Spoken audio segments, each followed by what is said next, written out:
Hello everyone.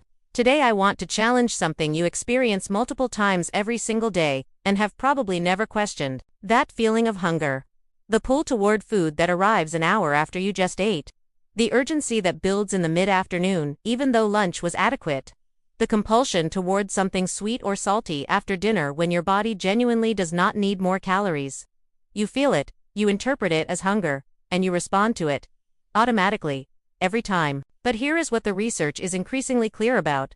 Much of what we experience as hunger is not hunger at all. It is a manufactured signal, generated not by genuine caloric need, but by gut bacteria, hormonal imbalance, blood glucose instability, conditioned reward circuitry, and a food environment specifically engineered to keep you in a continuous state of wanting more.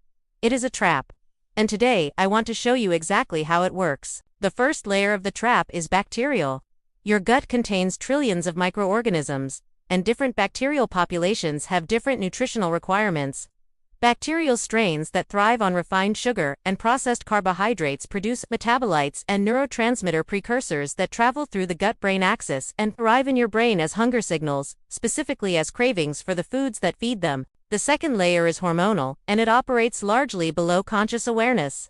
Ghrelin, the primary hunger hormone, is supposed to rise before meals and fall after eating. But in a system disrupted by poor sleep, chronic stress, irregular meal timing, and low dietary fiber, this rhythm breaks down. Ghrelin stays elevated longer than it should.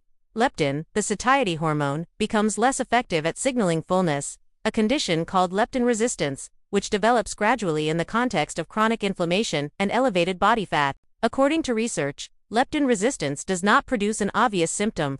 It produces the persistent, low-level experience of never feeling quite satisfied, of finishing a meal and feeling like something is missing, of having a hunger baseline that seems higher than your intake justifies.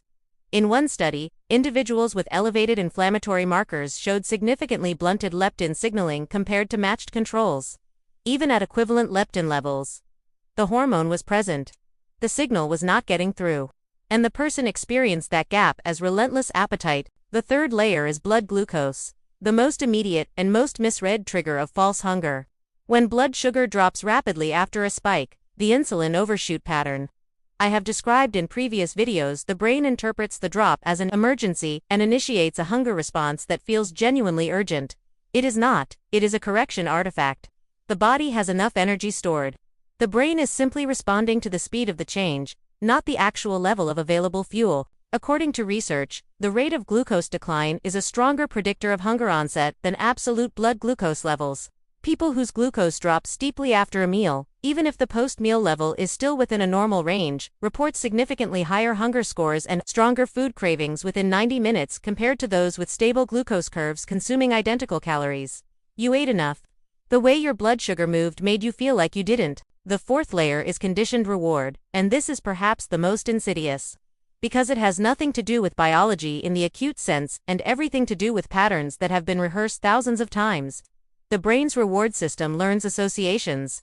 If you have eaten something sweet after dinner every evening for years, the post-dinner context itself begins to trigger dopamine anticipation, a craving that arrives not because your body needs fuel but because a reward is expected. The expectation generates the feeling. The feeling feels like hunger.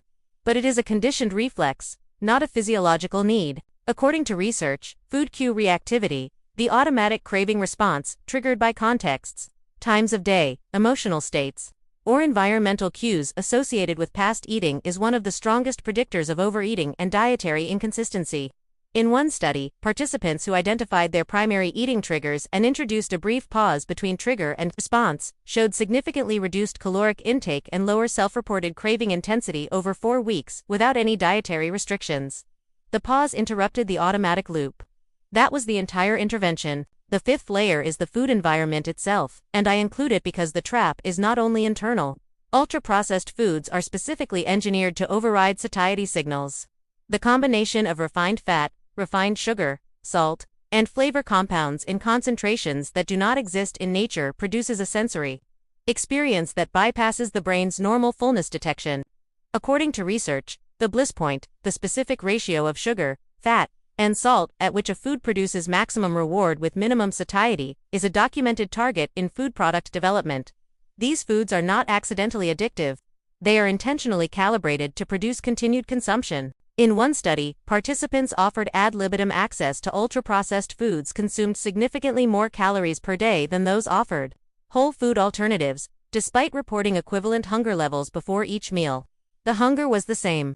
The food's design overrode the body's ability to stop. I hope this landed clearly. Drop a comment and tell me which layer of the trap you recognized most in your own experience. I read all of them. If this was useful, hit the like button and share it with someone who has been blaming themselves for an appetite that was never really theirs to control in the first place. And if you're new to Nutriflow, this is exactly the kind of content we make here. Subscribe, hit the bell, and I'll see you in the next one.